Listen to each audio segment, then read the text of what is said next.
வணக்கம். மங்கியின் சமையல் நிகழ்ச்சிக்கு உங்களை மீண்டும் வரவேற்பதில் மகிழ்ச்சி.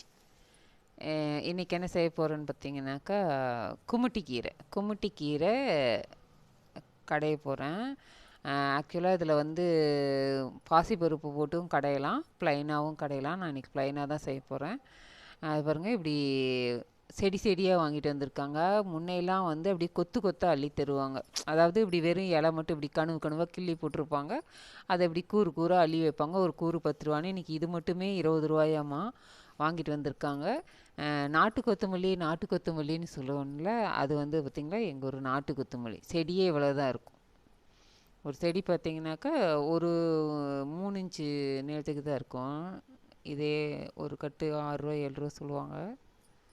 ஆனால் ரொம்ப வாசமாகவும் இருக்கும், டேஸ்ட்டாகவும் இருக்கும். இப்படி வேற மட்டும் கிள்ளிட்டு அப்படியே குழம்புல போட்டுக்கலாம், நல்லாயிருக்கும். அதை பாருங்கள், சரி பார்த்தீங்களா, முளப்பு வந்து 2 இலை தான் வந்திருக்கும். அப்படியே எடுத்துடுவாங்க. அதான் நாட்டு கொத்தமல்லி.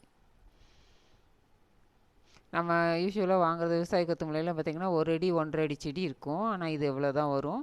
இன்னும் கொஞ்சம் இன்னும் ஒரு 2 இன்ச்சு உயரம் வரும், அவ்வளோதான் வரும். ஆனால் இது இளந்தலையாக அப்படியே வாங்கிட்டு வந்திருக்காங்க. இதையும் க்ளீன் பண்ணி வைக்கணும்.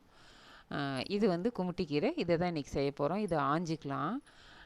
இதை எப்படி குழந்தோடு எப்படி கட் பண்ணிக்கணும். பூவோடு தான் இருக்கும். இது எப்படி பூவோடு இருக்கும். பூ வேண்டியதில்லை.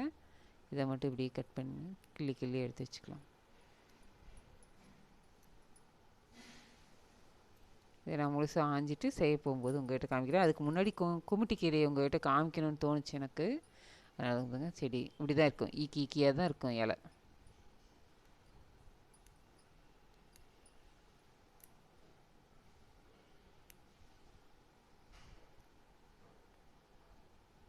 பூச்சி இருக்கான்னு பார்த்துட்டு செக் பண்ணிவிட்டு கிள்ளி வச்சிடலாம்.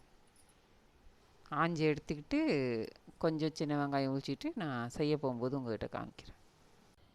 குமுட்டிக்கீரை ஆஞ்சி ஒரு தடவைக்கு 2 தடவை மண் போக அலசி எடுத்து வச்சுருக்கேன். இதை இப்போ நம்ம கடையிறதுக்கு ரெடி பண்ணிக்கலாம். நீங்கள் அதுக்கு முன்னாடி மங்கியின் சமையல் சேனலை சப்ஸ்கிரைப் பண்ணிக்கோங்க. பெல் பட்டனையும் ஆல் பட்டனையும் கிளிக் பண்ணிக்கோங்க. அப்போ தான் வீடியோஸ் வரும்போது உங்களுக்கு நோட்டிஃபிகேஷனில் காமிக்கும். எனக்கு தெரிஞ்ச சத்தான வீட்டு முறை சமையலை உங்களுக்கு சொல்லித்தர ட்ரை பண்ணுறேன். இதுக்கு வந்து தாளிக்கிறதுக்கு கடலெண்ணெய், சாம்பார் வெங்காயம் ஒரு 100 கிராம் அரிஞ்சு வச்சுருக்கேன், காரத்துக்கு 3 பச்சை மிளகா, தாளிக்கிறதுக்கு ஜீரகம். இதுக்கு வந்து கடுகு போட்டு தாளிக்கக்கூடாது, ஜீரகம் தான் தாளிக்கணும். இவ்வளவு தான் இன்க்ரீடியன்ஸு. அருமையான சுவையான சத்தான ஒரு கீரை கடையில் நம்ம இன்றைக்கி பார்க்க போகிறோம். கொஞ்சமாக ஒரு 2 ஸ்பூன் அளவுக்கு மட்டும் நான் எண்ணெய் விட்டுக்கிறேன். அது ஜீரகம் பொரியறதுக்கு மட்டும்தான். எண்ணெய் காஞ்சிருச்சு. நம்ம இப்போ 1 ஸ்பூன் அளவுக்கு ஜீரகம் போடலாம். 1 ஸ்பூன் அளவுக்கு ஜீரகம் போட்டுக்கலாம். ஜீரகம் தான் தாளிக்கிறோம், கருவேப்பிலை கிடையாது, கடுகு கிடையாது. இதுக்கு பச்சை மிளகா போட்டால்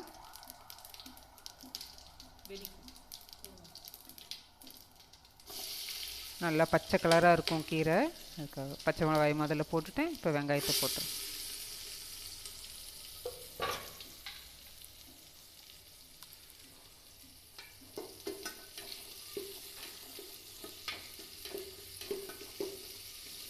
அப்போ எங்கள் அம்மா பாட்டி அவங்கெல்லாம் செய்யும்போது வந்து மண் சட்டியில் தான் செய்வாங்க. ரெண்டாவது அவங்க இப்படி தாளிக்க மாட்டாங்க.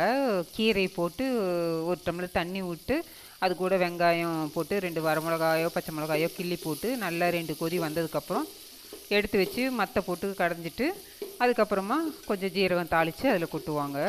ஆனால் இப்போ சரி, நம்ம ஜீரகம் தாளிக்கிறோம், எப்படி இருந்தாலும் அது கூட இந்த வெங்காயத்தையும் கொஞ்சம் வணக்கி விட்டுட்டோம்னா சீக்கிரமாக வெந்துருமே அப்படிங்கிறதுக்காக இந்த வெங்காயத்தை வணக்கிறேன். இது முழுசாக வணங்கணுன்ட்டு இல்லை, அந்த எண்ணெயில் இருக்கிற சூடு ஏறினா போதும். இப்போ நம்ம கீரையை போட்டுடலாம்.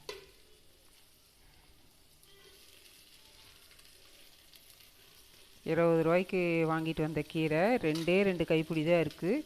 இதை இன்னும் கடைஞ்சோன்னு வச்சுக்கோங்களேன், சும்மா 1 கப் அளவுக்கு தான் வரும்.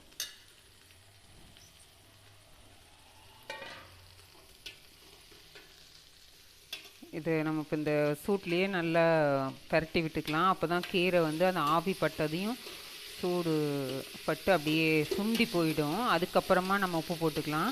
இவ்வளோ கீரையை நினச்சிக்கிட்டு நம்ம உப்பு போட்டோம்னா உப்பு ஜாஸ்தியாக போயிடும்.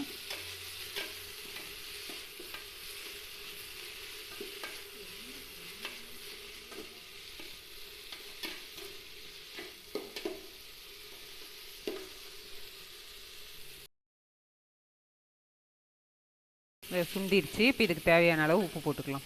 கொஞ்சமாக தான் போடுறேன். ஒரு 10 கல் அளவுக்கு தான் போடுறேன். இதையும் ஒரு பரட்டி விட்டுடலாம். கீரை ஆயிரத்துக்கு மட்டும்தாங்க லேட் ஆகும். மற்றபடிக்கு இது 5 நிமிஷத்து சமையல். கீரையெல்லாம் ஒரு பக்கமாக குண்டால் ஒட்டிகிட்டு இருக்கிறதெல்லாம் தள்ளி விட்டுட்டு ஒரு அரை கிளாஸ், ஒரு 50 மில்லி அளவுக்கு தண்ணி விட்டுடலாம். கீரை முங்குற அளவுக்கு தண்ணி விட்டுருக்கேன். ஒரு 50 மில்லி அளவுக்கு தண்ணி விட்டுருக்கேன். இது அப்படியே வந்து கொஞ்சம் ஒரு கொதி வந்ததுக்கப்புறம் அடுப்பை தணிச்சிடலாம். தணிச்சிட்டு அப்படியே மீடியம் ஃப்ளேமில் ஒரு 3 to 4 மினிட்ஸ் வந்து அப்படியே வேகட்டும். அந்த பச்சை மாறுறதுக்குள்ளே எடுத்துடணும். அப்போ தான் வந்து நமக்கு கீரை கடையில் பச்சை கலரில் தெரியும். ஒரு கொதி ஏறிச்சு, சூடு ஏறிச்சு. நான் அடுப்பை சன்னம் பண்ணிக்கிறேன். இதை அப்படியே தட்டு போட்டு மூடி ஒரு 3 நிமிஷம் இல்லைன்னா 4 நிமிஷத்துக்கு அப்படியே வைக்கலாம். 3 நிமிஷம் ஆகட்டும். வந்து எடுத்து சரியாக மூட மாட்டேங்குதே, நான் திருப்பி போட்டுக்கிறேன். திருப்பி போட்டுட்டேன். 3 நிமிஷம் ஆகட்டும். கீரை நல்லா ஆவி வருது. 3-4 நிமிஷம் ஆயிடுச்சு. இதை எடுத்துடலாம்.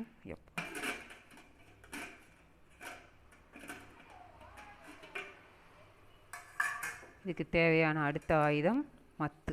கீரை கடையிற மத்து நல்லா கொதிச்சிச்சு. தண்ணியும் கணக்காக இருக்குது. கீரை பாருங்கள் அப்படியே பச்சை பசேர்னு அப்படியே இருக்குது. போதும். இந்த ஸ்டேஜில் நான் எடுத்து நம்ம கடைஞ்சிடலாம். கடையிறதுக்கு போகலாம் வாங்க. இந்த பாத்திரத்தை வந்து ஒரு செவுத்தோரமாக அப்படியே வச்சு 2 துணி வச்சு 2 கால்லையும் இப்படி நெருக்கி பிடிச்சிருக்கேன். பிடிச்சிட்டு இந்த மத்தை இப்படி இந்த மத்து இந்த நுனி இருக்கு இல்லையா, அது மேலே இப்படி ஒரு கையை வச்சுட்டு இப்படி ஒரு கையை பிடிச்சிட்டு இப்படியே சொல்லட்ட வேண்டியதுதான். இது நல்லா சூடாக இருக்கும்போதே கடைஞ்சிடணும். அப்போ தான் வந்து நல்லா மையம். இப்போ எல்லாம் வந்து மத்து போட்டு கடைய மாட்டுறாங்க, மிக்சியில் அடிச்சிடுறாங்க. ஆனால் மிக்சியில் அடிக்கிறத விட இதுதான் பரவாயில்ல. இதுக்கு முன்னாடி வந்து நான் பண்ணைக்கீரை கடையிறது, பண்ணைக்கீரையும் தொய்யக்கீரையும் மிக்ஸ் பண்ணி கடையிறது எப்படிங்கிற வீடியோ அப்லோட் பண்ணியிருக்கேன். அதுவும் ரொம்ப டேஸ்ட்டாக இருக்கும். அதையும் போய் பாருங்கள், செஞ்சு பாருங்கள், சாப்பிட்டு பாருங்கள். ரொம்ப நல்லாயிருக்கும். இது குமுட்டிக்கீரை வந்து சீக்கிரம் கடைஞ்சிரும், அதாவது மயிஞ்சிரும். சூடாக இருக்கும்போதே கடைஞ்சிட்டோம்னா சீக்கிரம் மசிஞ்சிரும். பச்சை மிளகாய் போட்டிருக்கோம் இல்லையா, அதனால் வந்து கலர் மாறாது. அதே சமயம் நம்ம தக்காளியும் போடலை இதுக்கு. இது வெறும் வெங்காயமும் பச்சை மிளகாயும் மட்டும்தான். நல்லா மசிஞ்சிருச்சு. திப்பி திப்பியாக இருக்குது. ஆனால் இந்த மாதிரி இருந்தால் தான் வந்து நம்ம சாப்பாட்டுக்கு போட்டு மசிஞ்சு சாப்பிட நல்லாயிருக்கும். ஆக்சுவலாக வந்து மிக்சியில் போட்டு அடிச்சுன்னு வச்சுக்கோங்களேன், ரொம்ப நைன்னு மருதாணி மாதிரி ஆகிடும். அது அவ்வளோ டேஸ்ட்டு கொடுக்காது, டேஸ்ட்டு போயிடும். இப்படி கடைஞ்சிட்டோம் பாருங்கள், சூப்பராக வந்துருச்சு. ஸ்மெல்லும் பக்காவாக இருக்குது, செம்மையாக இருக்குது. இதை வந்து ஒரு பாத்திரத்துக்கு ட்ரான்ஸ்ஃபர் பண்ணிவிட்டு இதுலேயே ஒரு கரண்டி சாப்பாடு போட்டு பெசரி சாப்பிட்டோம்னா அதோட டேஸ்ட்டே வேறு லெவலில் இருக்கும். செஞ்சு பாருங்கள். இதெல்லாம் நம்ம கிராமத்தில் செய்கிற பாரம்பரிய சமையல். நாங்கள்லாம் இன்னும் செஞ்சுட்டு தான் இருக்கோம். இன்னும் எங்கள் பொண்ணுங்களுக்கும் கற்றுக் கொடுத்துருக்கேன், அவங்களும் செய்கிறாங்க. இதை நீங்களும் உங்கள் வீட்டில் செய்யுங்க, சாப்பிடுங்க. உடம்புக்கு ரொம்ப ரொம்ப ரொம்ப நல்லது. இதை வேறு பாத்திரத்துக்கு மாற்றிடலாம். இப்போது பாருங்கள், எவ்வளோ போட்டோம், இவ்வளோ தான் இருக்குது. வேறு பாத்திரத்துக்கு மாற்றுறேன். பார்த்திங்கன்னா இந்த குழம்பு கரண்டியில் 2 கரண்டி தாங்க வந்தது. நாங்கள் கொஞ்சோண்டு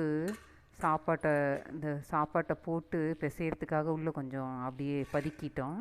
இதை போட்டு பிசைஞ்சு சாப்பிட்டா இதெல்லாம் அம்மா செஞ்சு கொடுப்பாங்க, ரொம்ப அருமையாக இருக்கும். கரண்டி கூட விடுறது இல்லைங்க.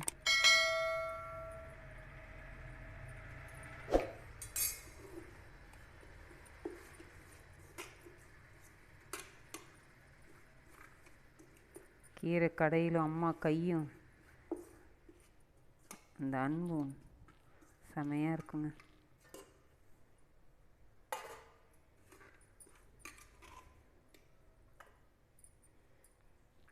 க்ரீன் கலரில் செம்மையாக இருக்குது. இதுக்கு நான் எங்கள் அக்கா எங்கள் அண்ணெல்லாம் அடிச்சுப்போம் பாருங்கள்.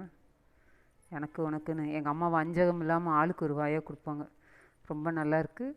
நீங்களும் செஞ்சு பாருங்கள், சாப்பிட்டு பாருங்கள். மங்கையின் சமையல் சேனலை சப்ஸ்கிரைப் பண்ணிக்கோங்க. இது மாதிரி இன்னொரு பதிவில் உங்களை மீண்டும் சந்திக்கிறேன். நன்றி, வணக்கம்.